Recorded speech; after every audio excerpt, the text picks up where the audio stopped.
These things start with bacon. Hi there.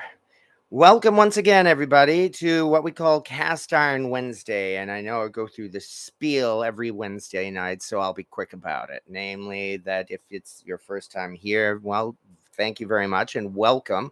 Thank you for choosing to join this little chat session tonight. A number of the YouTube cooking channels, they have a tradition that's been going on for some time now, which we call Cast Iron Wednesday. And that's basically on Wednesday, we do a video about, well, cast iron cooking, cookware, cast iron restoration, and the like. And not many of them do it live, and for good reason. Tonight is going to be an especially good reason, good example, I think, of the dangers, or at least the pitfalls, of doing a cooking video live where everybody can see your mishaps, because I'm expecting to be doing quite a few of them tonight. As you can see, the title of this video, in fact, is Practicing. And that's because, well, I am looking to try to take care of one of my blind spots, of which I have many when it comes to cooking. I suppose, oh, good grief. And of course, hello. Jamie says hi as well, and thank you as well. Hello to Pat Z and the Big John and Pink Pony. Thank you very much for showing up here tonight. Earlier. I'll make an appearance at one point to make a burger. Okay. I'll show you all short order cooking style. Okay, yeah. Earlier today, I had originally planned this video to be at 8:30, but after only a couple of minutes, I had changed that to 8 p.m. And I can only hope that that doesn't mean that people are waiting until 8:30 before showing up. Hello, Papa Dan. Nice for showing up. Thank you for showing up. And while and Jamie says hi. And rather than spending all this time talking, I do have some prep work to do, and that does involve, not only does it involve cooking in cast iron, but it involves bacon.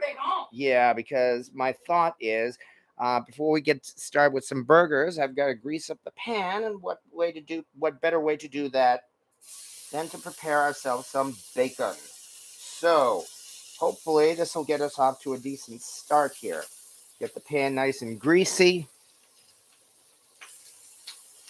And then from there, this fine Wednesday. hello. Everybody enjoying spring? Well, yeah. Compared to some areas of the country, it's true. This is spring. I mean, it is New England, yes, and we're still having trouble hitting 70 degrees. We are hitting the 50s on a regular basis now. Sometimes hitting 60 degrees, but well, what do you expect for New England? So. I think it's worth about 40. Yeah. Anyway, so we're just starting out here by, well, again, rendering ourselves out some bacon. Which, I'm sorry? I'm going to open up the big door. Okay, you can do that. Boy, this bacon's shriveling pretty quickly, isn't it? So I'm opening that I hope I didn't have this too hot, in fact. I definitely have to watch my temperature. So, what? It sounded like it was a bit too hot. Well, there's the first mishap for you, and we're already only a few minutes into this. So, yeah, that's all right. Well, I can adjust the temperature now, so it's a good thing I didn't start by cooking a burger. So, that's one thing I found out. Yeah, as the title of this video says, anyway, this thing, the theme tonight, so to speak, is going to be doing burgers in cast iron, because burgers should be, and probably are, one of the easiest things you can cook in cast iron. You know, you slap together your meat, your ground beef, throw it into a screaming hot pan, and after a few minutes, you've got yourself a hamburger. Of course, in my case, and I would assume with the case of a number of people, what you end up with more often than not is a hockey puck. Namely, the burger is way overcooked to the point where it's dry. Yes. We'll be doing it. Not keep flipping it, because as you flip it, it cools on the other side. So pretty much you flip it and put it on 2 minutes on each. forward night time. Yes, that's what I intend to be doing some practicing on tonight. So, I have full confidence in you. well, in achieving your skill, achieving your hopes tonight. well, I'm glad you do. That much I could say at least. So, actually, I should get a different container, of course. I always forget something, like maybe a metal container for the cooked bacon so that I don't have any problem. Do you want a paper bag with bacon on top? I'm sorry? Paper bag with bacon or paper towels? I'm putting them in a metal container right now, so we have a start. I have turned down the temperature a little bit, so. Oh, maybe. Okay. Well, 1 second. Let me throw a couple more pieces in. This time the temperature should be down a little bit, so these things should not char quite so easily, or at least I hope not. But yeah, that's one of the things I am learning still, even after 10 years or so, and that is temperature control when it comes to cast iron. Because it's so easy to just simply turn the pan up to the highest setting. Thank you very much. And wonder why this thing ends up being overcooked, whereas on the inside it turns out to be still, yes, it's still red and raw. So that's one thing we are practicing on right now. Anyway, but yes, hi as well, and yeah, Papa Dan is keeping score. Mishap number 1. I can only imagine what we got. Yeah, we should make this a drinking game. I would think that will make it more fun. Yes.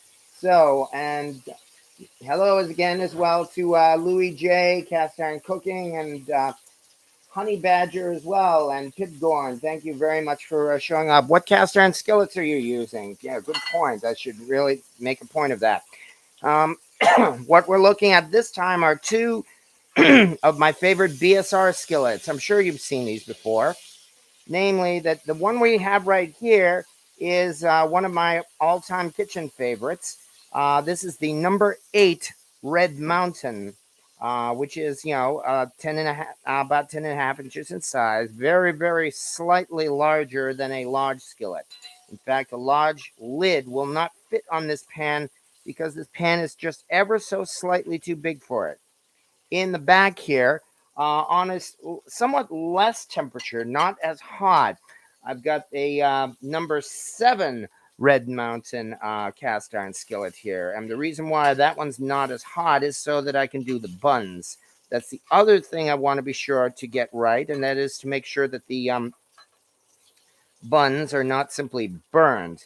I want to get them set correctly. Still, we're off to a decent start here, and this bacon is not taking long, is it? Okay, I did adjust the temperature this time, so this time this bacon is not just simply curling up and burning. So we are getting some much more acceptable bacon here. And just as important, having said all that, here is going to be the other star of the show this evening, namely the burgers. I made sure I used 80-20 ground beef, and I made sure to roll these things out into 3-ounce patties, or 3-ounce balls, I should say. And Jamie pointed out, well, 3 ounces is not very big for a patty. No, but on the other hand, if I do smash burgers and put 2 patties in one bun, then we've got ourselves a decent burger. I rolled them out in advance and have been keeping them in the refrigerator at least until now. So my hope is, again, we will get these things to work right. Smash burgers, at least, assuming I get this thing right, I don't have to worry so much about them being raw on the inside, because if we get them thin enough, they will certainly cook properly. And in the space of only a few minutes as well. So, yes, hello as well to Somewhere Over the Rainbow, Honey Badger. I make bacon in my oven on a large double play, parchment paper, 250 degrees until your oven gets it made right. Yeah, slow cooking is probably the best way to get some evenly cooked bacon here. Of course, what I'm looking for more than anything else, well, bacon, yes, but also just as important is the bacon grease, so that we'll have a nice greasy pan. I am going to drain out some of this grease. We don't want too much on our burgers here. Just enough, as I said, so that once we get this in, we'll be able to do ourselves some burgers. Papa Dan, grumpy, just wolfed down supper. Spent the day with my mama in the ER. They sent her home with referral to specialist at Flagship Hospital around 100 miles away. Well, I hope that's a good sign. That's the best I could say. I mean, I would think that sending her home would be about the best sign that you can have. And I certainly hope that's the case. There we go. So we've got a little bit of bacon to top at least a couple of these burgers here. And that sure didn't take long. All right, so we're off to a decent start at least. Now that we've done that, swirl this around in the pan a little bit and drain it out. There we go. And with that, we are off to something of a start. I think I'll move this over just a slight bit. There we go.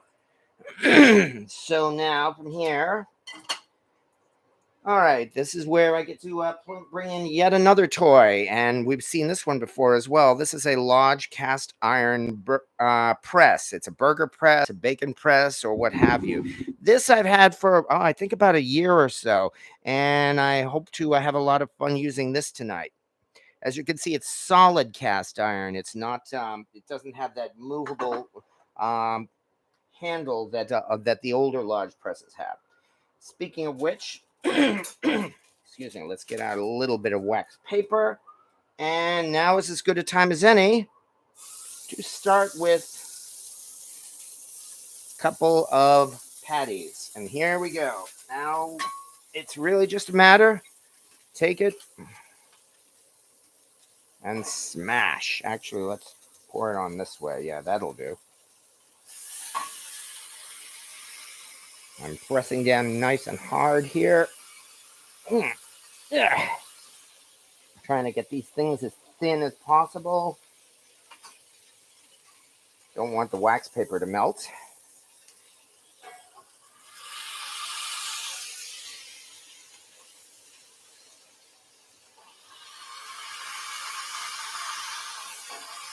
There we go. And with that, we should be off to a start. So that's one piece of wax paper. Move this back over here. And since these things are so thin, with any luck, all we need to do is just lightly season one side of it.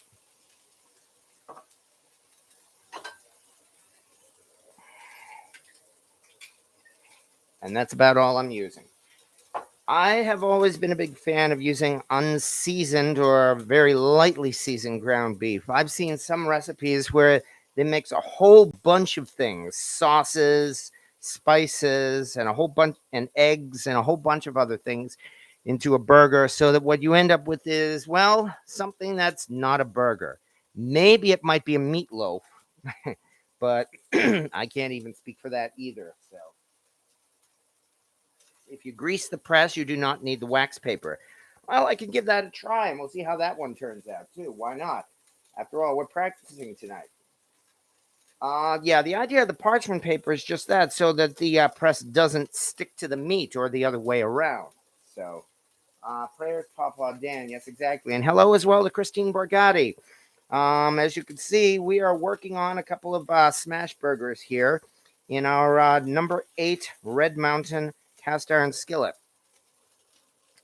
I can see that the browning is already starting to reach the sides. However, as I've said before enough times, my problem has been that while the outside turns out nice, a lot of times the inside is still undercooked and red.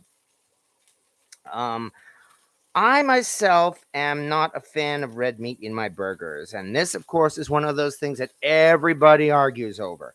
Some people say it's because, well, this is ground beef, and so there is the risk that there could be contamination all the way through because it's not, just not like a steak and it's not muscular. And they have a point. On the other hand, I think it also has to do with the consistency here, or maybe because I grew up with well done burgers. I mean, after all, at places like McDonald's or any restaurant at all, they are not going to serve you anything but a well done burger because they Don't want any kind of liability issues. So my burgers have been well done all my life. Now, I love rare roast beef, nice pink. And I love, love, love a medium rare steak. That's my goal whenever I try making a steak. I want it medium rare. But with my burgers, no, I will be satisfied with them well done. Just to the point where there is no red or pink in the middle. Somewhere over the rainbow. I love red or pink red burgers, and that's why again, I agree as well. Much of it is a matter of taste. I can't. I will not deny that. I'm not going to dictate how you like your burgers because, after all, you're the one eating them and not me. I think these things are actually starting to shrink a little bit, which means it's definitely, I would say, now would be a time to flip them, especially since it's turning over with no difficulty at all.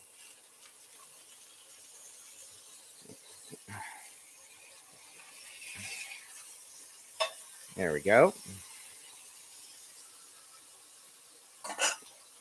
Move this over just a bit because it came off. There we go. And I'm debating maybe just one last press to be sure that we get this thing thoroughly cooked.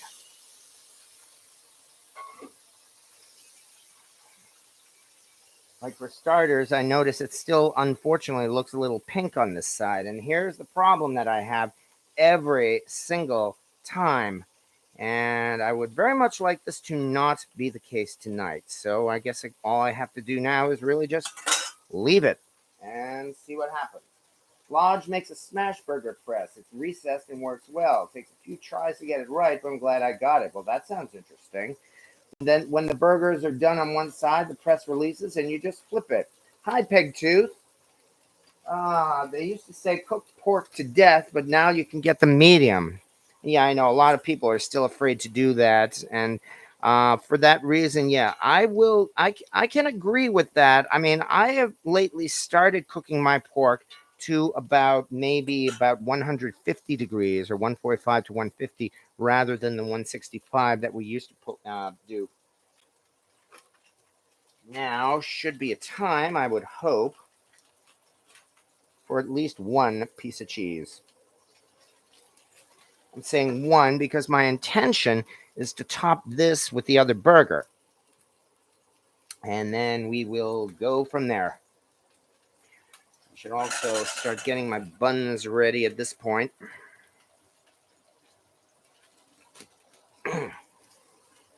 Yeah, as I'd mentioned already, one thing I will be doing as well is not doing the buns in the same pan because of the temperature difference.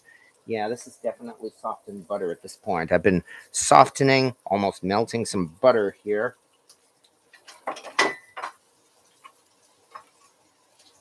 So that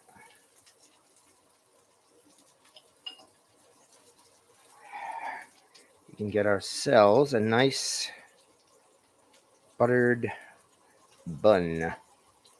Here's one. And the bottom.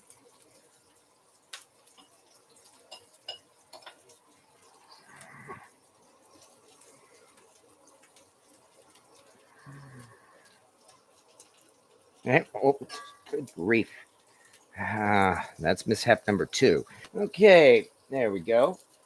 These things in. This is starting to melt nicely, and I did not even have to cover it.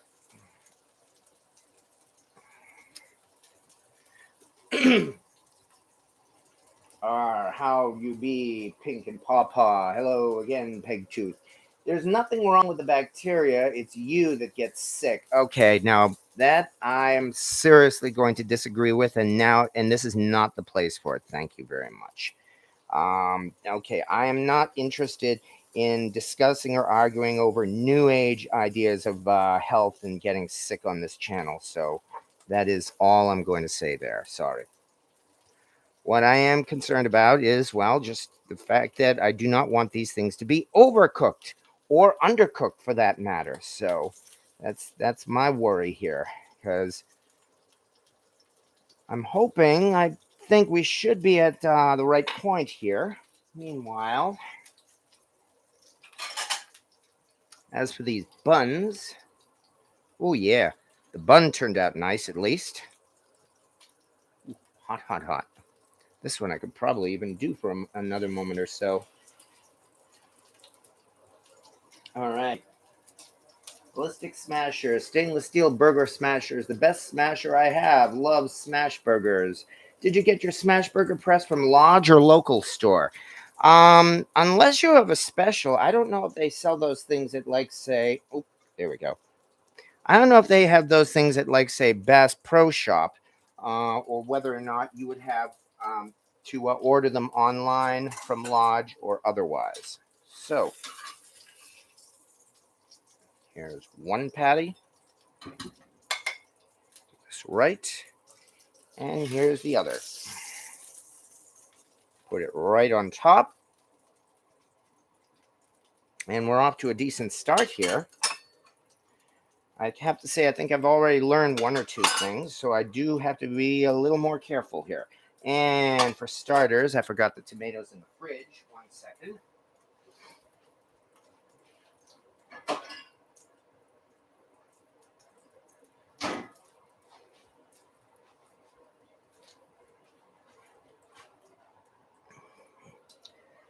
Okay, again, that's the other thing. I made sure to slice my tomatoes in advance and keep them in the fridge. I've been trying as much preparation as possible. So we're off to one start here. Well, I'm gonna have to call in a taste tester to see how well this turned out. Other than that, rather than wait, let's see what we can do now. They say practice makes perfect, so now is a good time to keep on practicing, I would think. I hope I have my temperature right this time. For the record, on my electric stove, let me see. I'm not sure if you can see this here. For the burgers, I have it just under medium, or just under 1/2. Whereas for the buns, I have it just a little over 1/4. So yes, there is definitely a difference here. However, let me do this once again. And let's see what happens. Now, somebody suggested greasing the griddle, or greasing the press, huh? Well, let's try this, shall we?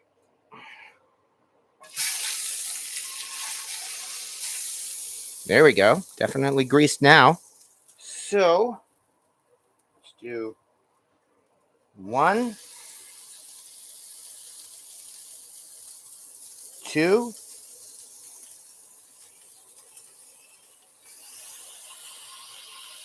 push nice and hard. Yeah, put some elbow grease into it. Not bad. A little bit here. And a little bit there. By Jove, it looks like it may have worked. Thank you very much for the suggestion. And once again, let's get on with our seasoning, which means a little bit of salt. A little bit of pepper. Oh yes, lest I forget.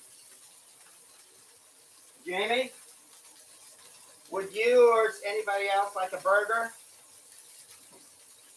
All right. You shouldn't forget, of course, the bacon.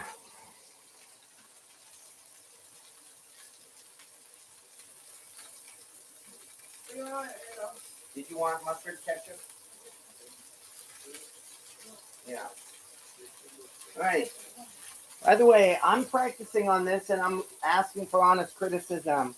Did the burger turn out okay? Meaning, is it undercooked? You know, is there red in it or what? So, you can only see what happens. Yeah. There's never want any red in there. You never know. Right? No red in your burger, right? Yeah.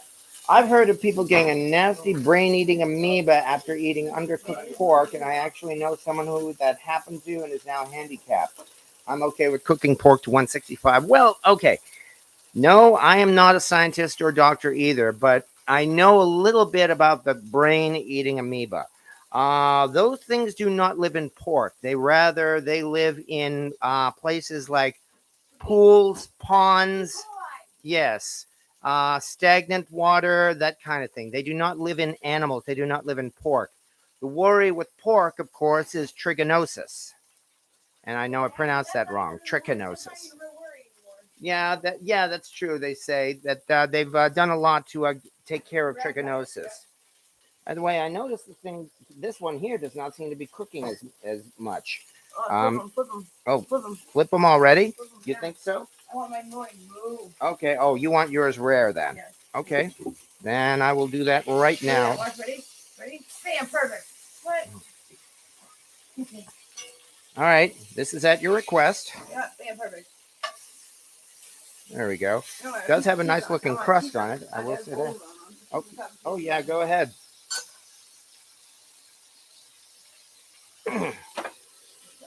That's all right. It's a little smoky in here. Yeah, maybe a little bit. So, yeah. Oh my gosh, you guys don't get this enough yet. Holy shit. Yeah. All right. But yeah, no, as I said, I did read some news stories and articles. Oh, he liked it? Okay. How does the inside seem? Oh, okay. Thank you very much. Well, thank you very much. Well, looks like the first burger actually turned out okay. Well, that's good. I'm definitely going to have to keep practicing my smash burgers. But actually, I still don't think I smashed this enough. I noticed this patty is starting to curl up. Yeah, because I told you. Yeah, so I definitely need to apply a little bit more pressure next time. So in that case, I've got to be especially careful. Actually, I don't even need water. We just have the steam. Okay, there we go. All right. Yeah, the cover, by the way, is also... Okay, coming up. Yeah, the cover, by the way, is also a Red Mountain cover. Where did I just put... Yeah, there it is. Think so? Yep, absolutely. Okay, so far so good. But I've got to quickly butter this. I probably should have done this a minute ago, in fact. No, I don't toast it. You don't want... Okay, well then I'll toast this for later. Yeah, okay, that's fine. Be prepared. Yeah, I don't want to toast it. You want a plain bun. Yeah. Coming up. Please and thank you. Yes, coming up. Please and thank you. Okay. All right, let's try the burger out of there though. Where did I... Plate. Plate. You gave him the burger on it. Okay. Oh, here it is. I can't get it tonight. I have a knife again. Okay. I got it. You just want it like this? That's perfect. All right. Okay. There we go. Yeah, so you need to go way thinner. Definitely need to get it thinner. I don't deny that. Yeah. So, all right. In that case, well, that's all right. Stay home. In that case, all I can do is prepare the Try next one. again. Yes, exactly. Try again.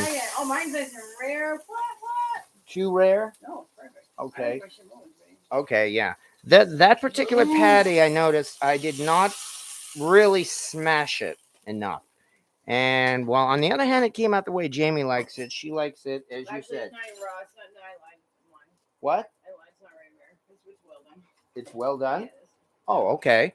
Well, in that case, well, sorry. Just kidding. Okay. It was well done. I'm just Okay. It's okay though. All right. So at this point, all right. Try smashing just one burger in the pan, the Big John. When you smash, think about trying to smear it into the pan. Not just downward pressure, but also a little twist. It'll smash thinner. I could certainly give that a try. Yeah. I was never the guy at all of those family cookouts who did all the burgers. That's why, as I've said before, this is all a fairly new experience here. And as much as I find I can make a pretty good cake, I can make a pretty good steak, I can make a pretty good, well, even a lasagna. But one thing I'm still practicing, hence tonight, are my burgers. So let's give it another shot. Someone's ever seen me eat before. I just horrified somebody. Oh, yeah. All right. Somebody else suggested, again, get this lid nice and greasy. So there we go. That's not a bad start. Apparently that saves the wax paper. But I will take your advice, although I still want to try 2 patties. But I will do as you said, which is 1 and 2. Just to be sure. Okay, once again. Look at that. That's amazing. Okay. It doesn't look very good. All right. I think it looks delicious though, but yeah. All right. Whereas Smash it. Smash it. Like you want to punish it. Like it's been a bad girl. yeah, that definitely smashed a little better. I will say that. Although I have to do this edge a little more. Yeah. There we go. Yeah. Yeah, these patties definitely look smashed a lot more so than the last one. Thank you for the advice on that. So, Al George, you definitely need a skillet full of caramelized onions. No arguments there. All right, now that we've done that, again, we apply our seasoning, which, as I said before, is just a little bit of salt and pepper. Any folks who want to add Cajun rub or the like to their burgers, they're free to do so. But yeah, this definitely looks a little bit more like a smash patty, I think. Actually, maybe still not this one. I think I need to do this one more time. Yeah. There we go. The burger press. You know you're doing the burger press on it, right? Sorry? When you use the burger press, you can leave the burger press on it. Well, Actually, cook a little faster too. yeah, there is that. She's suggesting leaving the burger press on it. Make the burgers like your steak. Well, my steak, I use a probe thermometer. So, I'm trying my best to do this the way it should be done. So, hello, Grumpy Old Gringo as well, and William Hurt, and Old Fashioned Coffee Pod. And I noticed we're past 8:30. I hope I didn't unfortunately provide the wrong time this morning. I'll say again, this morning I had initially thought that I would have to schedule this for 8:30 tonight because of work schedules, but that turned out to be not the case. So we ended up here with starting at 8 o'clock like always. So, but as you can see, we haven't gotten too far. I mean, so far we've made a couple of burgers, and I'm glad to say my guests so far seem to like them. I'm still doing my best to try to get a nice, good smash burger here. And that's difficult because, once again, even though I've got the temperature, I've turned it up very slightly to medium, in fact, I'm still waiting really for the, well, actually, I shouldn't say that too much. I noticed that, especially this one. You think so? Okay, yeah. I noticed this one is starting to curl a little bit. Yeah. Okay. Just leave it as is. Don't touch it. Don't poke it. Got it. Oh, when you see blood, flip them. Okay. All right. Well, then we'll give it a shot.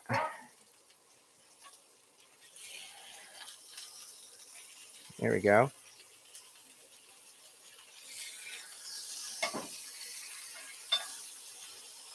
It doesn't look so bad. I'm wondering if I may have too much grease in this, in fact. I think I should probably drain the pan out a little bit more with the next one. So I'm going to let this cook for about a minute or so before adding the cheese, especially for that reason. Big John, you're giving very good advice to all of us tonight. Yes, thank you very much. So, sorry I'm late. No, you're not. You're not late, William Hurt. Nothing to worry about there.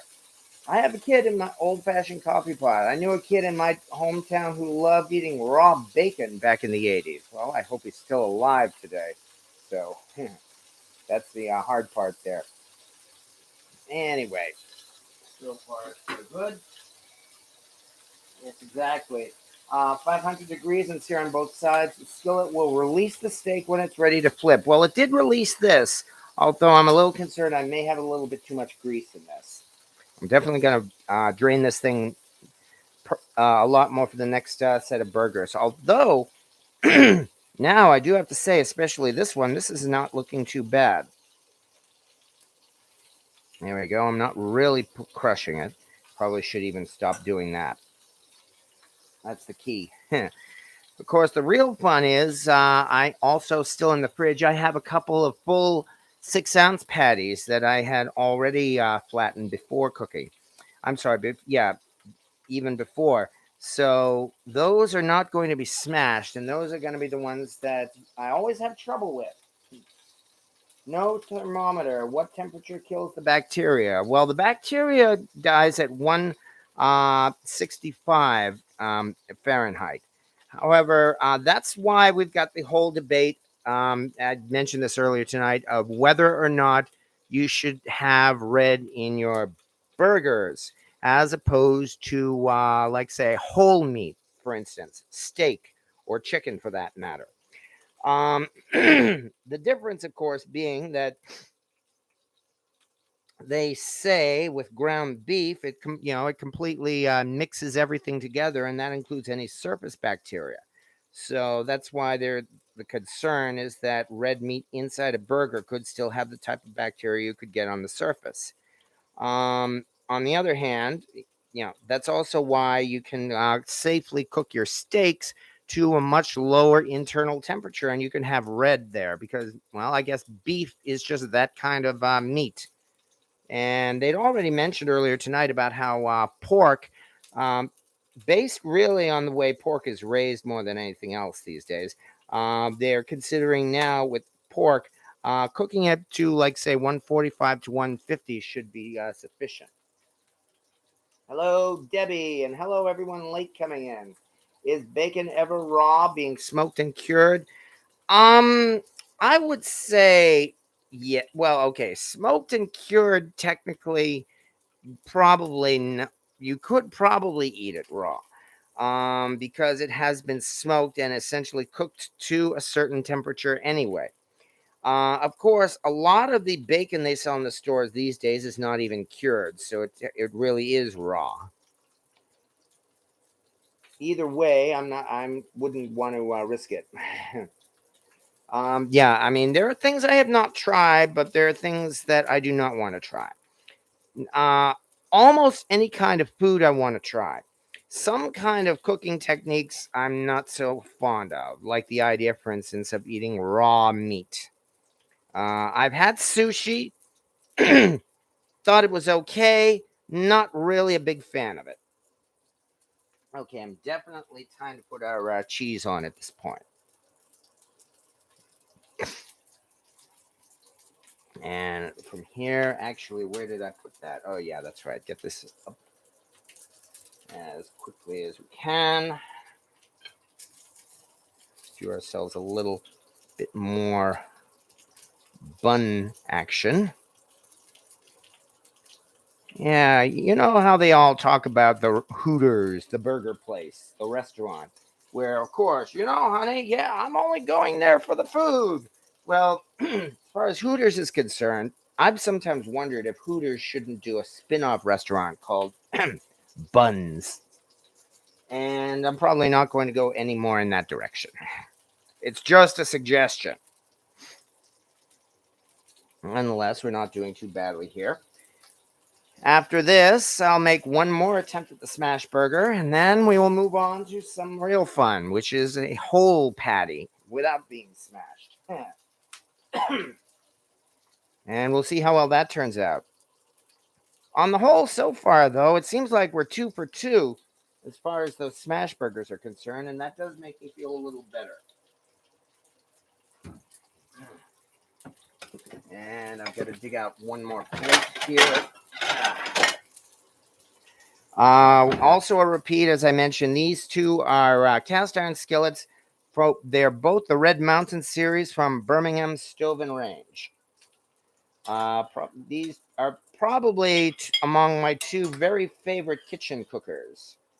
And why didn't this thing brown or toast the way it was supposed to? Nonetheless, okay. I'd say by this point we are almost certainly ready. I didn't even have to cover it for this one. So here's one.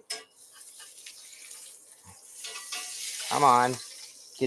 I honestly did not mean to do that. It's just how it turned out. In fact, let's turn it back over this way so it'll rest better. There we go. There's two. And on the other side, we will once again throw tomato. I like tomatoes. And a little bit more of the bacon. So far, so good. And with that, we have burger number 3. I'm proceeding at a slow pace deliberately. Number 1, because, well, I've got to be talking all through this live here. So it's not the same as simply throwing 7 or 8 patties on a big grill at the same time. Though, as I mentioned, I think I should clean off the pan by now, because I'm not so sure that cooked as well as I would have liked. There we go. Let's get this into our little container here. Ooh. All right. There we go. Boy, look at this mess on the stove, too. That's the other thing about making burgers. You got to be ready to clean that off. Still, there we go. There definitely should not be any problem this time with too much grease. And with that, all right, we come back again to our large cast iron press, which, as somebody pointed out, has been properly greased. So here come the last two. One and 2. And with that, press and twist. This is the part where the samurai master says, put all your energy into it. The burger is your enemy. One more, in fact. Show no mercy. Yeah, there we go.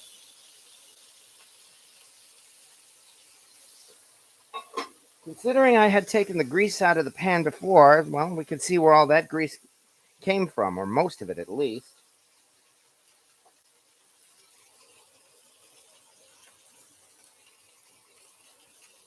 And a little bit of salt, a little bit of pepper.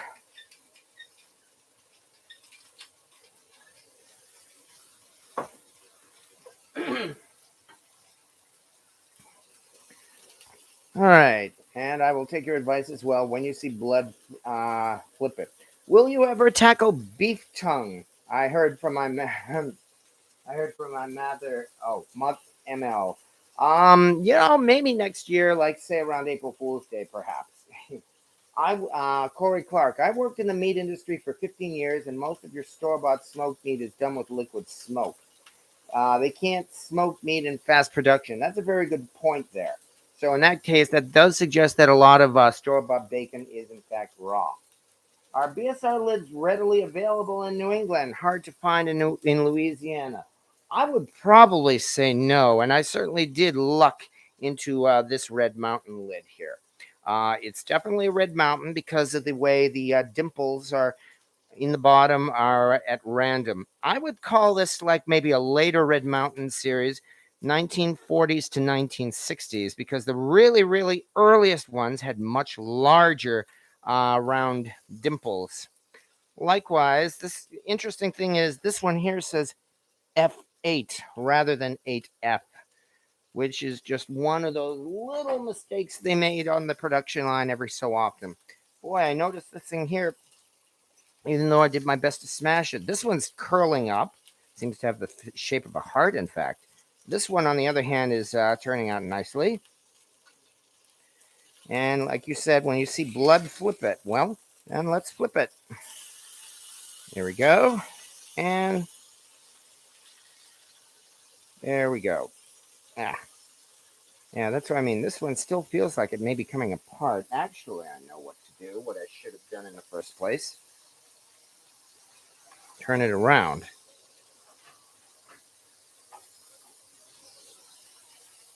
There we go. Because it's also been pointed out that my stove is not even. So that way the heating that was on this one, well, on this side, is now heating this one instead of here. Maternal grandmother who also did cheese head said it required peeling. Oh yeah. Well, I have done head cheese and I really, really enjoyed it too. Debbie, I cook on an open fireplace, grill, wood stove, but never have I done smoking meat. William Hurd, I have with FBP under the handle. Oh, you've got a flat bottom pot rather. Um, yeah. BSR did 2 of those FBPs. In the early days, they did the flat bottom pot FBP, and when the Century series came out, apparently they officially renamed it to the Franklin Bean Pot. I'd seen a few of the Red Mountain FBPs. I think maybe once I saw a Century FBP and did not have the chance to snatch that up for myself. Debbie, low and slow is the best way to smoke meat. Low heat and longer time in the smoker. Not disagreeing with that either. All right, so I noticed now, again, this one is definitely curling up a little bit.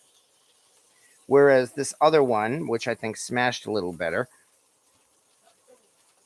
is turning out okay. Based on the top side, it's really hard to judge, but this is where Jamie pointed out the thumb test. So, I mean, I can see this thing here is kind of springing back. I don't believe this is reaching well done. This one, on the other hand, may still be a little underdone because, again, it did in fact curl up. So I don't think the bottom is actually touching the pan right. So I've got to be careful about that.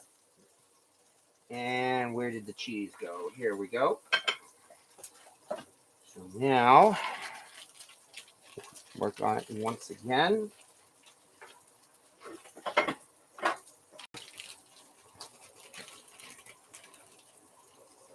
And bam. One thing I will say is, like, only once so far have I needed to actually cover this in order to melt the cheese. And I actually like that. All right, let's get our next bun out as quickly as we can. Is this thing, I want to try. Not sure why the last one didn't toast as well. So, all we can do. Where did that?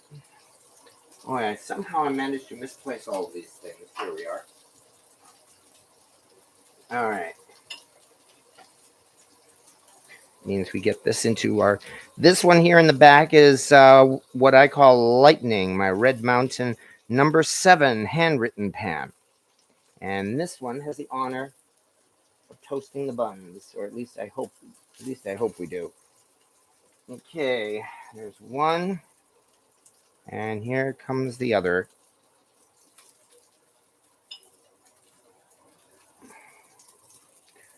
So far, so good. Again, my hope is that this helps me to make better burgers pretty much from now on because, well, that's the point. I want to be able to make burgers for people. Tracy TS Videos. I'm sorry, I cringe when burgers get smashed on the grill. It squeezes out a lot of juices that could be locked in. Well, there is one difference. This is not on the grill. You see, this is actually in a pan, and so even though, yes, the juices are being squeezed out, they're still right there in the pan. They're not going down into the grill or into the fire.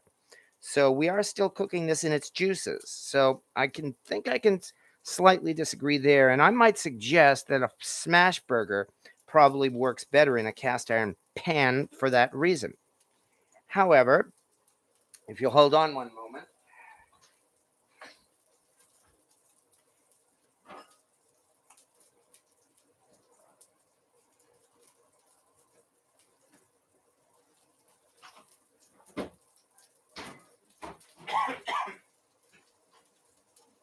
We are going to have our next opportunity with these.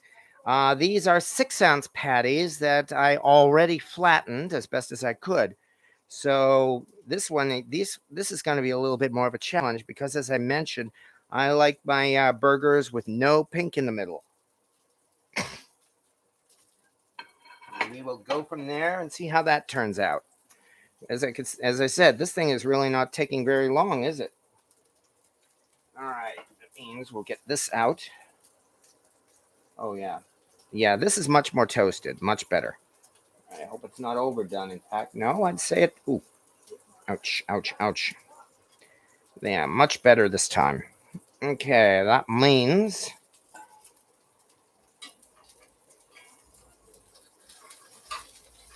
let's get these out.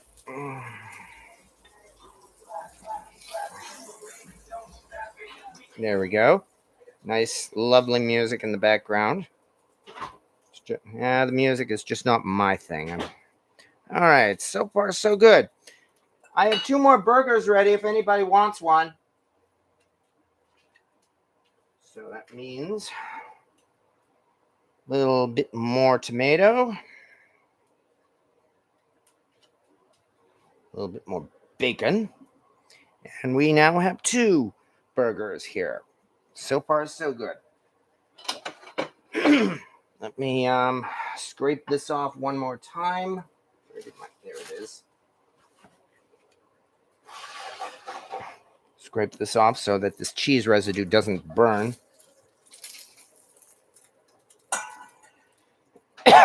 And considering that I'm not going to be smashing this one, I may want to leave this grease in the pan, in fact. So now is where we cook it a lot similar to a steak. And having said that, here we go.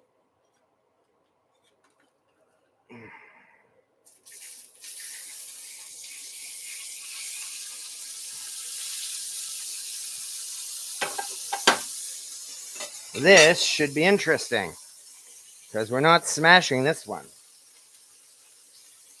All right, it was pointed out, I know that there's a trend going on for making burgers of pushing a little dimple in the center, supposedly to keep it from becoming more of a round ball.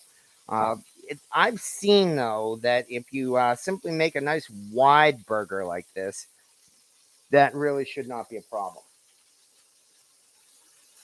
All right, good luck finding one, Papa. I would turn the heat down a little. All right, I will do that. Heat is now going down again back to about 4. So I'm roughly between low and medium. So yeah, in other words, we're going to have more of a slow cooked burger here. This is a little different from a steak for that reason. Although, as I mentioned, I am trying to get this one well done, unlike a steak. You place the 9th and 10th burgers in the skillet. Actually, we do have another person visiting tonight. So far, Jamie has had one. Our other house guest has had one. And here are the other 2. This is 2 patties per burger. So, which, as you can see, we have not eaten yet.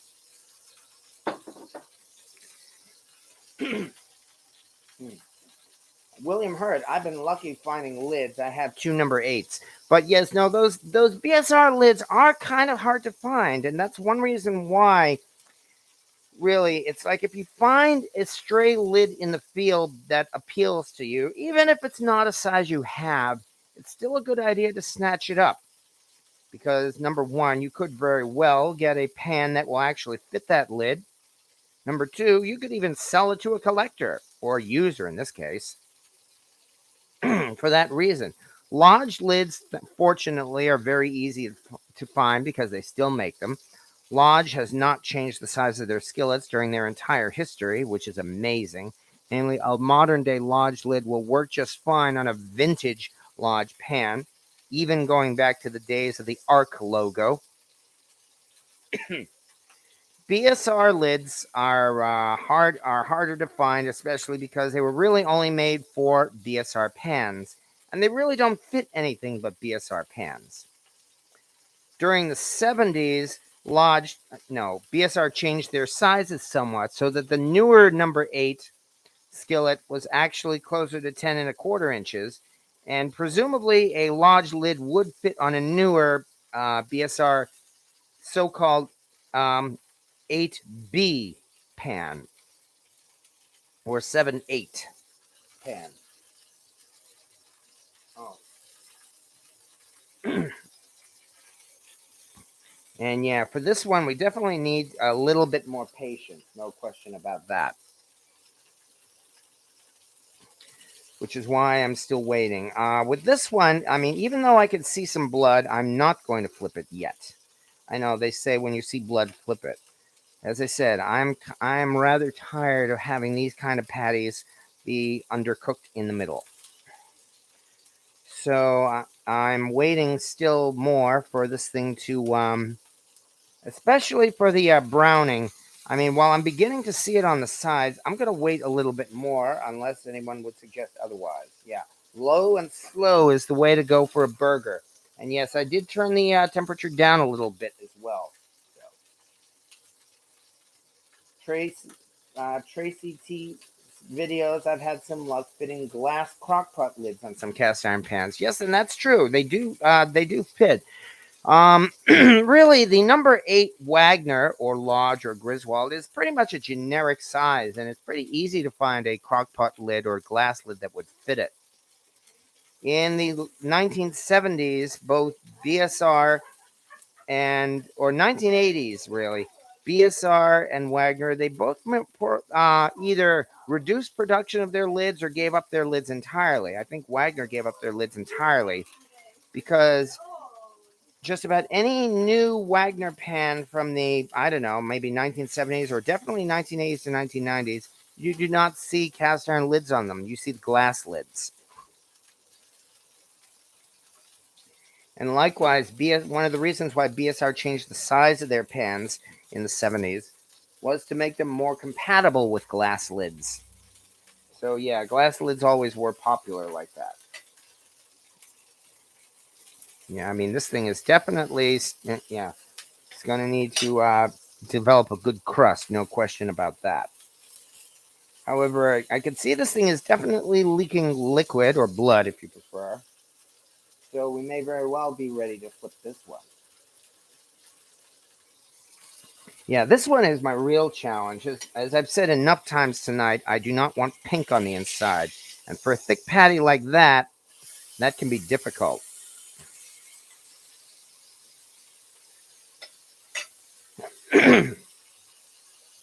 Although it did get a nice crust on the bottom, so I'm happy with that. I may actually consider pulling out the probe thermometer for this, in fact, just the way I do a steak. Normally you don't have to do that, but that seems to have been my luck pretty much any time I try doing these. However, one other thing I should do is once again bring out the buns. And so while we're waiting there,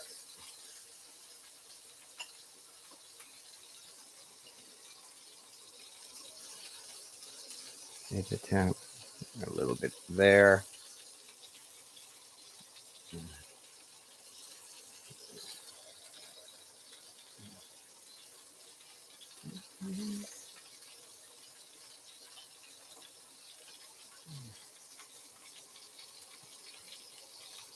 There we go.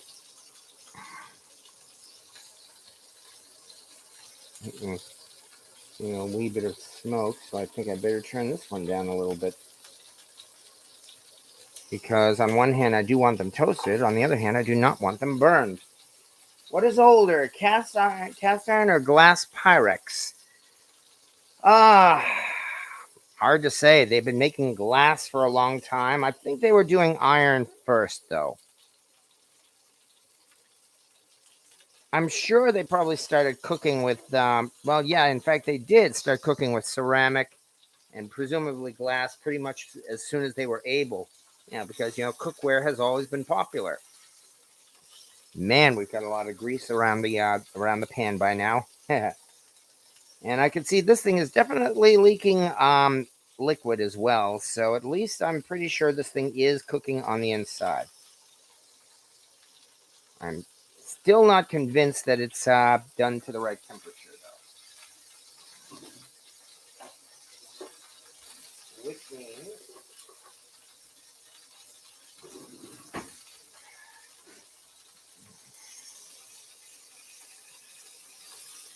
Time to pull out the probe thermometer and see what this thing says.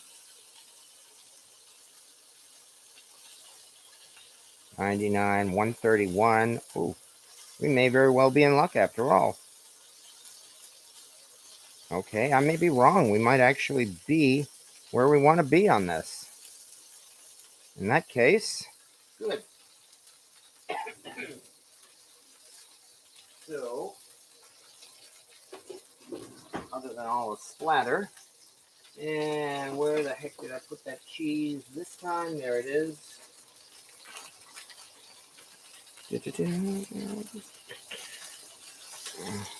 Flop. So in that case, I think I can very well pull the lid over this. Which means, plates. Okay, we'll do this.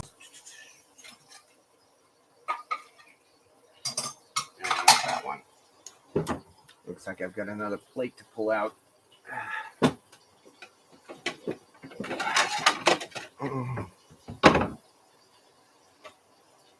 Careful here. Yeah, not bad. The bottom, on the other hand, oh yeah, the bottom, in fact, is a little bit overdone. So I still need to practice on my buns as well. This one's going to be mine anyway, so you know how Mom always liked the burn cookies? Well, there we go. Okay, pull this off. And nonetheless,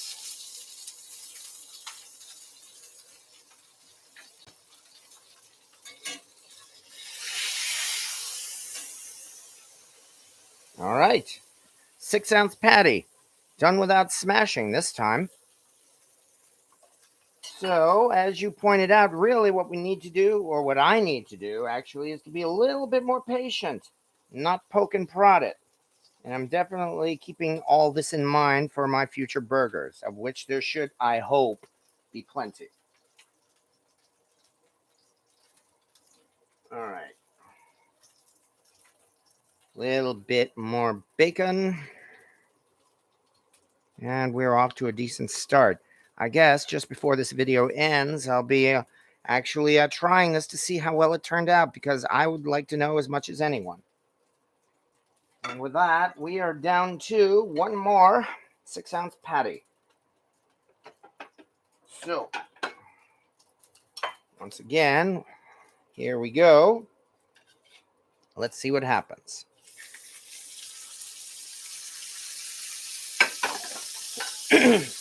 As you had suggested, I now again have the heat only to number 4 on my stovetop, whereas 5 is the immediate 6 o'clock position, the medium position.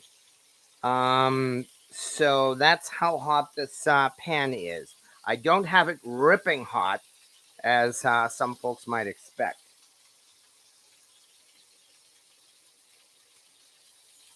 Add bacon fat and scorch a bun. Yeah, maybe I should do that. Although we definitely have plenty of grease here now. I mean, we started out with bacon fat or bacon grease, and now at this point we largely have burger grease here. Still, I'm hoping that all of this grease will get this this patty properly cooked the way I want it. As I said, with no pink on the inside. And boy, we've just passed the 1 hour mark. So again, I very much appreciate everybody's patience here. All right, Tracy T's videos. I like mine just slightly pink in the middle for a more juicy burger. Messy but yummy, or for well done, just not over well done as they dry out quick. Yes, that's really what I'm aiming for here. New plate. Smart move. Tracy T's. Debbie, yard sales and Facebook Marketplace can yield some nice finds. No question about that. Okay. I'll try Saturday. I wrote these temperatures down. Well, yeah, definitely I would take Paw Dan's smoking advice. He has a lot more experience with smoking than I do. Smoking meat, that is. Excuse me. On the other hand, I will also second the recommendation of Facebook. Not so much Facebook Marketplace, but rather, here's something you want to write down. the Facebook cast iron selling groups. Some of them are probably the best places to go on the entire internet, better than eBay. My favorite is a big group on Facebook called Iron Man Cast Iron Auctions. And I would indeed strongly recommend that for browsing that group for anybody who really is interested in looking for vintage cast iron. Those people there know their stuff, and because it's a public group, they do their best to keep everybody honest.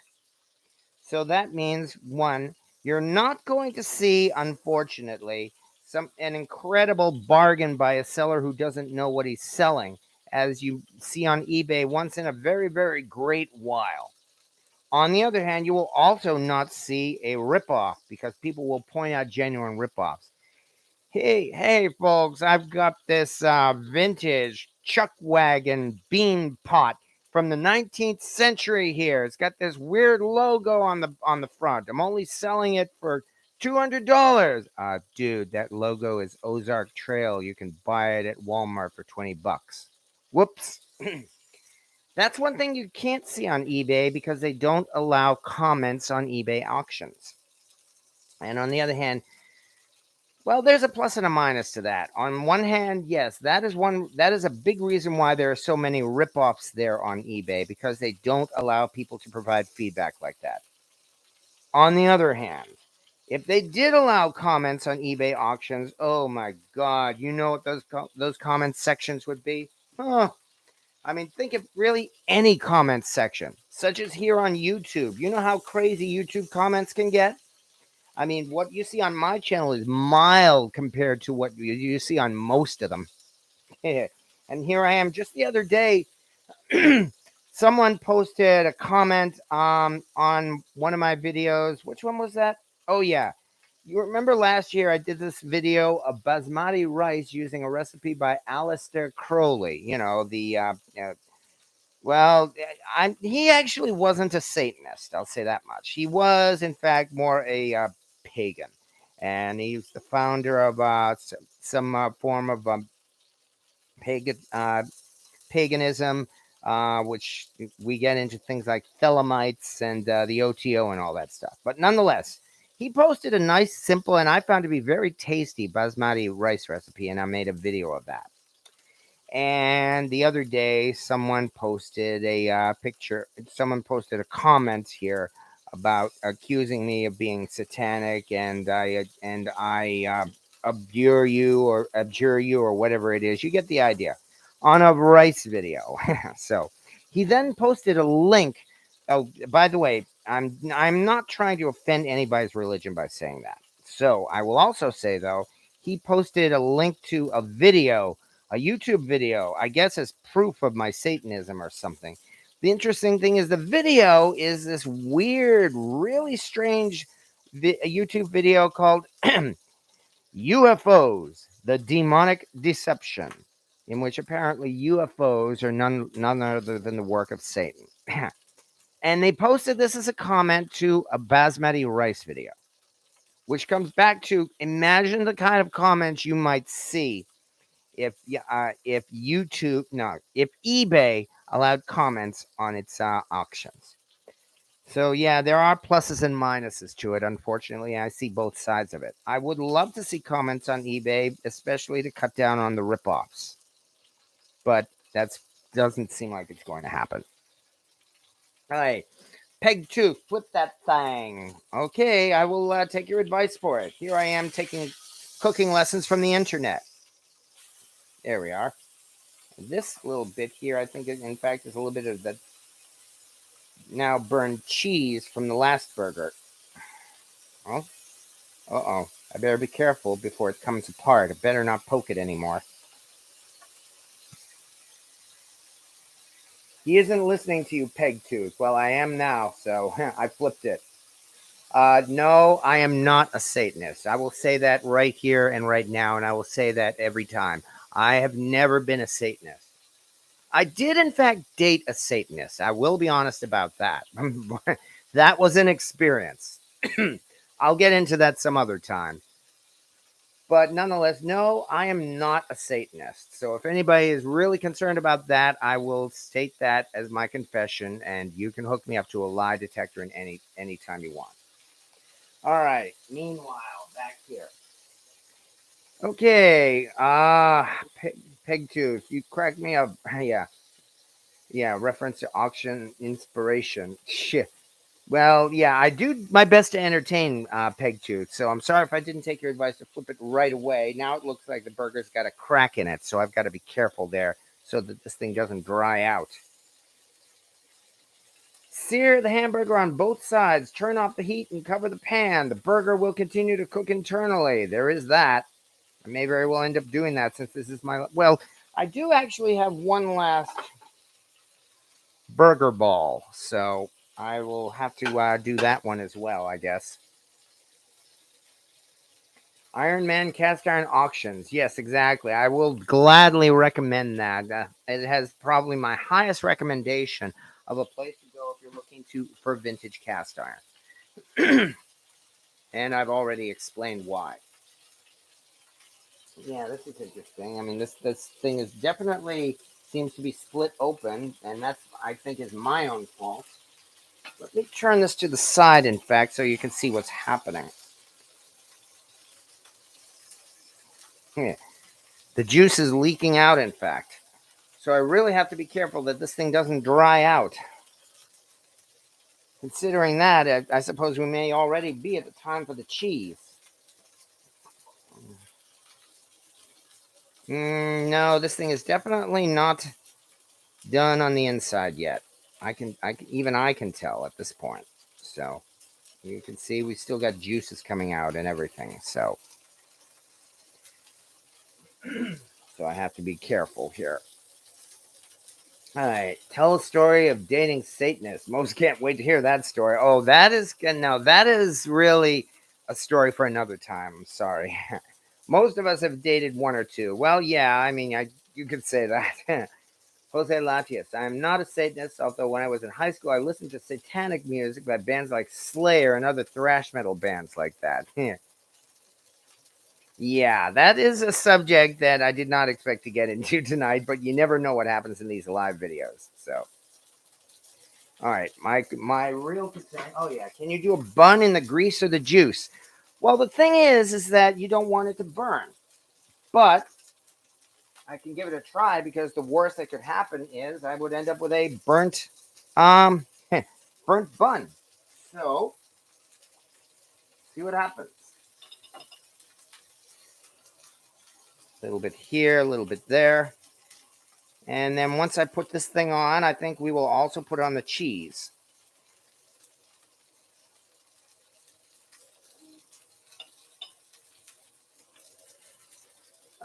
If anybody has worked in a burger place, would they accept a burger like that? I mean, I can see what the way the juices have come out from the inside. My worry is that this may end up turning out to be dried out. And if it is, well, it is. As I said, I'm practicing and I'm looking for criticism. So please don't hold back. A little bit here. A little bit there. Of course, the temperature is so high and there's so much grease in this pan. I really don't think this is going to work. So, even though it's only been a second or so, I'm not satisfied with it. Yeah. See the result? Let me just throw this over here. This thing just sopped up the grease, unfortunately. So much for that. Well, this is my burger, so I've worked in a burger place. That burger is burnt. Yeah, that's my worry. So I use a digital meat thermometer. I did on the last one, and I think the last one is more successful than this one. It's definitely hardening though, so I'd say we are definitely probably done at this point, and I haven't even put on the cheese. My bad. All right, that means I got to do this nice and quick. Where did the cheese go? Here it is. Which means once again, time for the lid.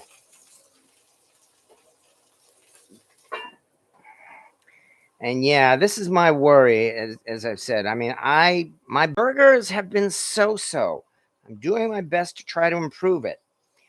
I feel like I did pretty good on those smash burgers. These whole patties like this, these big patties, definitely still need more practice, unfortunately.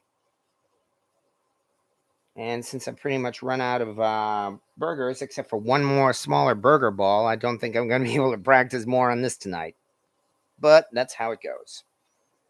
Anyway, that's all we needed there.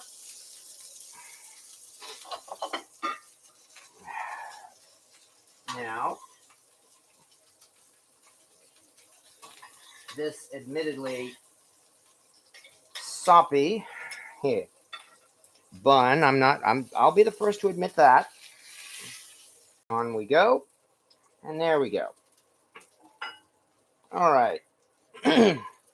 So that means once again, put on a tomato or two. A nice small one.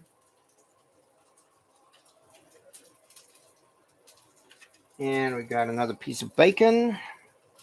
And there we go. I'm definitely going to have to try at least one of these tonight, though, just to see how they turn out. But since we have one more burger ball, let me scrape this out one last time.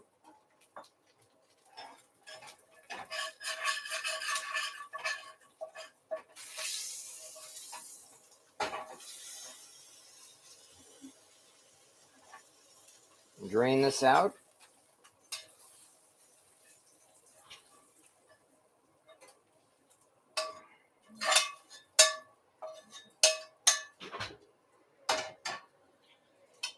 And here we go with our last one, which I guess I'm going to smash.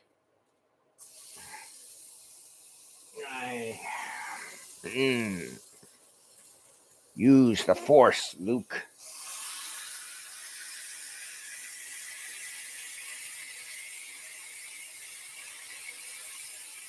Yeah. Well, that's definitely a smash patty. Hopefully it means my last one will be the best. That would be nice. I notice these things do shrink, though. I mean, you see how wide this is, and yet how much these smash patties shrunk?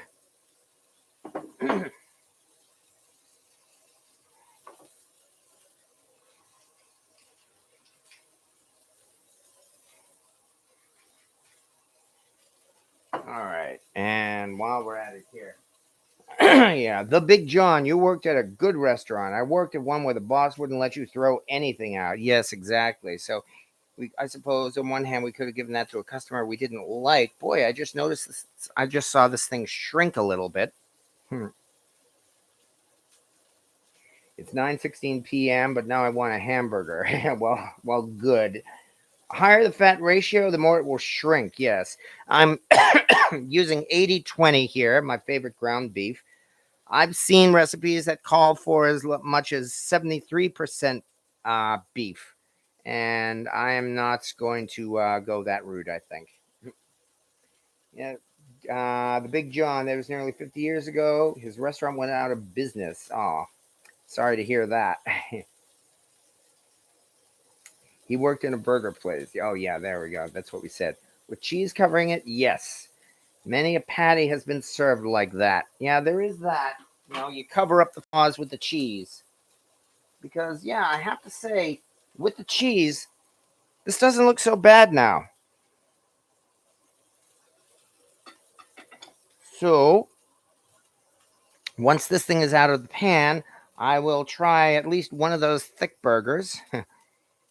See what kind of results we have. However, I'm taking your advice this time. This thing definitely looks like it's ready to flip.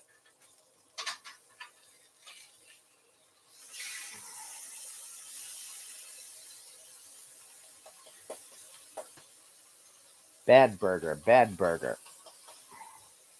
Well, I hope not a bad burger.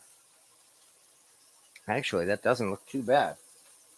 All right, so we get to use one last piece of cheese on this thing, and then we will be good. All right, I find 70% to be the best. The fat is where the flavor is. Although, as you pointed out, it does shrink that way. Clico. I worked in the employee cafeteria at Disneyland in California in the late 1960s. We called it the Tragic Kingdom, not the Magic Kingdom. Oh, yes. The behind the scenes stories are just so wonderful. There are indeed quite a few horror stories about working at Disney. It's not an easy place to work for. Nice looking Krabby Patty. Yeah.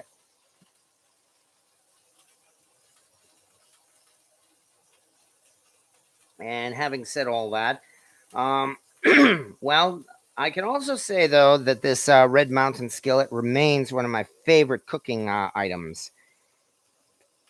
I've cooked in Lodge and loved it. I've cooked in this BSR and loved it. I've cooked in the Stargazer, the Finex. I've loved them all. All, I think, for different reasons. This one is actually turning out to be pretty good and pretty versatile. When I want to sear a steak, I would reach for my Finex because it's the thickest and heaviest pan that I have. For something like a burger, this BSR I'd say is doing pretty nicely. I would say the same thing for a modern day Lodge as well. All right, but this is not taking long at all either. So, lo and behold, I do believe we may very well be done. That sure did not take long. I'm hoping this means that the last one turns out to be the best, but I guess all we can do is find out. There we go. Actually, well, I should have actually just used a raw bun. So let's get that in right now.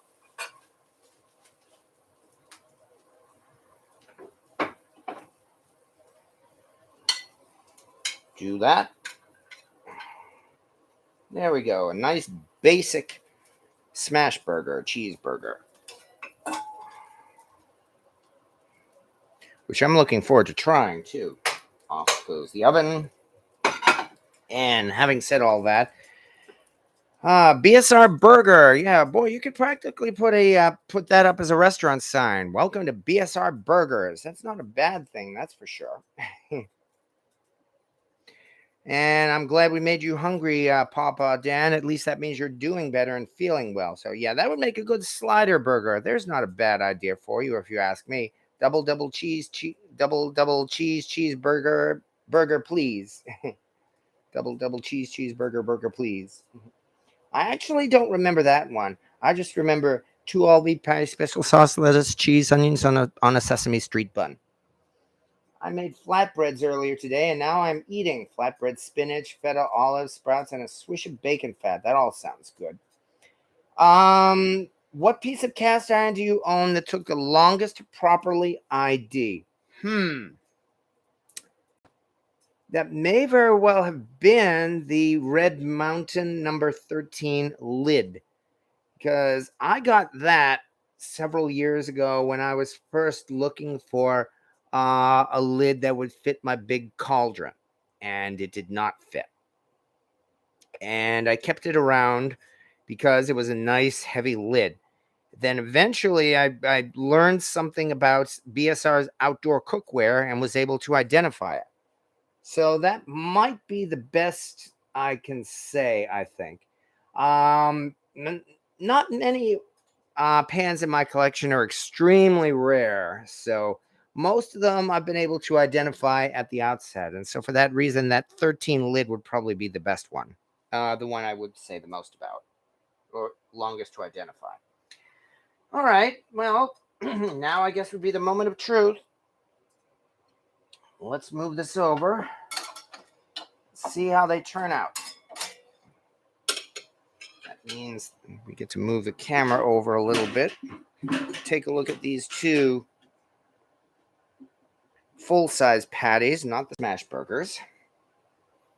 And we put one. Which one was the sopping one? Oh, that was this one.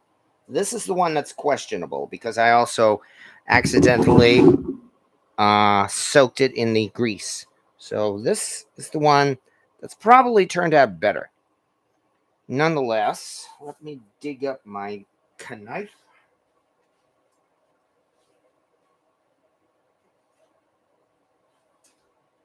And see what we have, for better or for worse.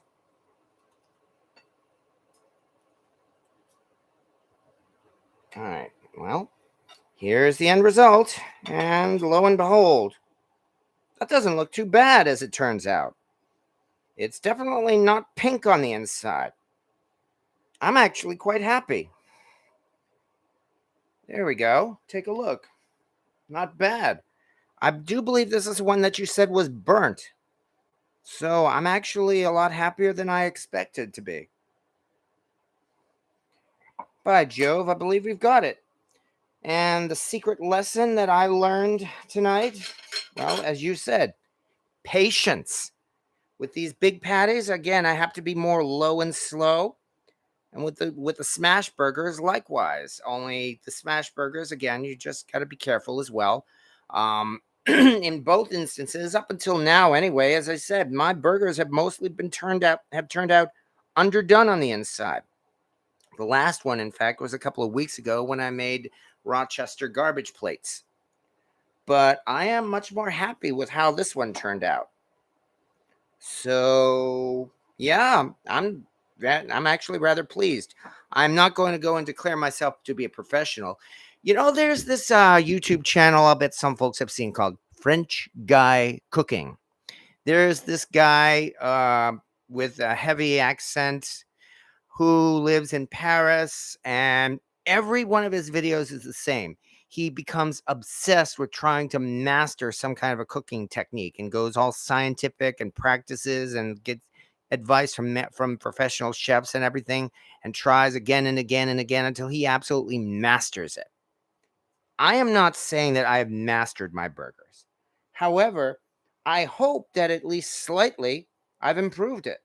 You know, it's the point where I'm actually satisfied with it, and that I think is really what I'm the best I can say. So so far so good. Looks better than McDonald's. Yeah, I can also say that. So yes, I'm actually quite happy with that for that reason. Nothing to be embarrassed about, I think, and that really is probably the best I could say. Not even this last smash burger, which I'm gonna take a bite of right now. Mm. Mm. Oh yeah. Mm-hmm. Mm-hmm. Uh-huh. Nice basic patty here. Burger, cheese, and bun.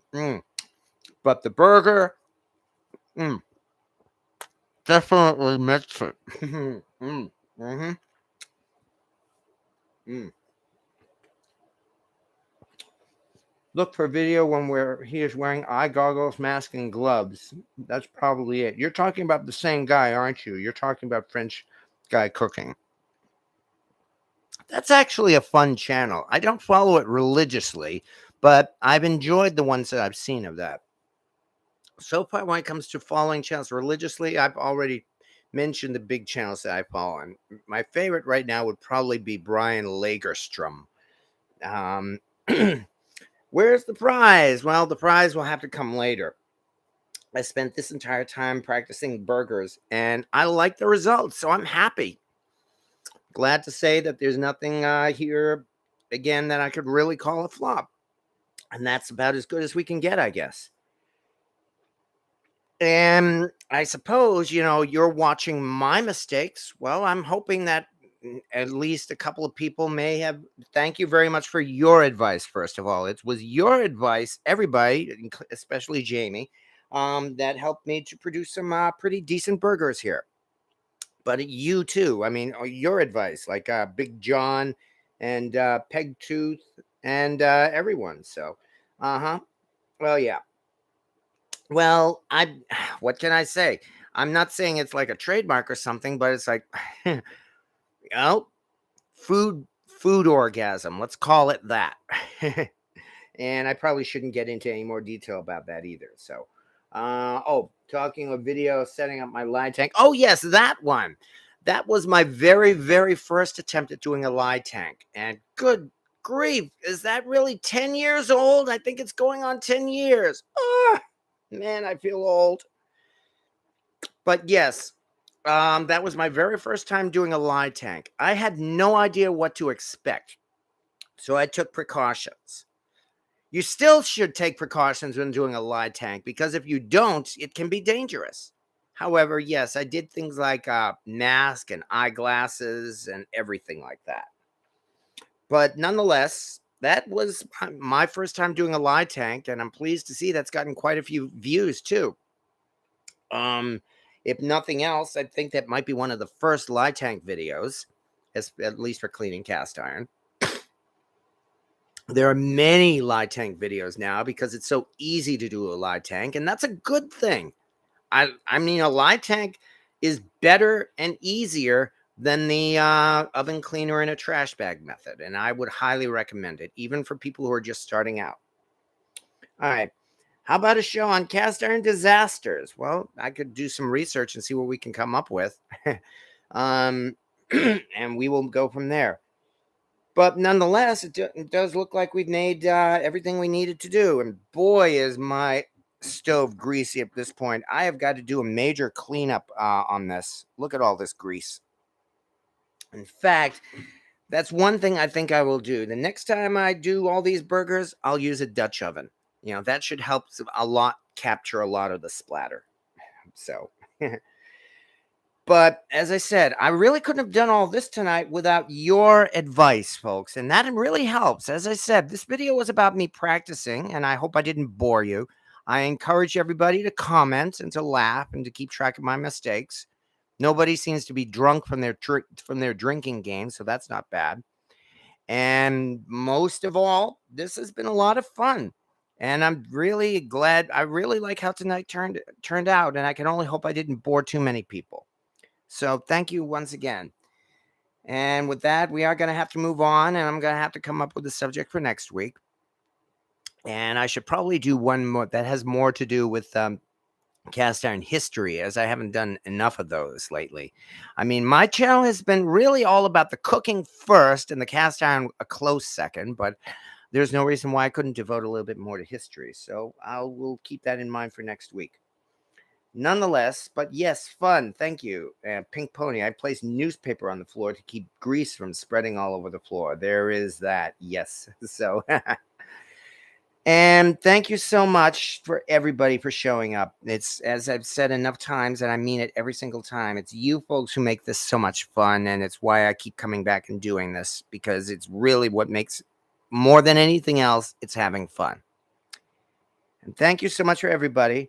I've got to get rid of these burgers now. Boy, what a shame. And if this inspires you to make your own burgers, oh, good. That means I accomplished something else, too. My throat, as you can hear, has sounded a little hoarse tonight because I'm getting over a head cold that has moved into my chest. Hopefully, that's the last sign of it. So I should not be quite as hoarse next week. And having said that, I think we are good. I've got a mess to clean up, so I will leave you all. And thank you very much. I enjoyed your advice. I took your advice, and I'm glad I did. So thank you very much for watching. And I'll see you all next Wednesday. Have a good evening.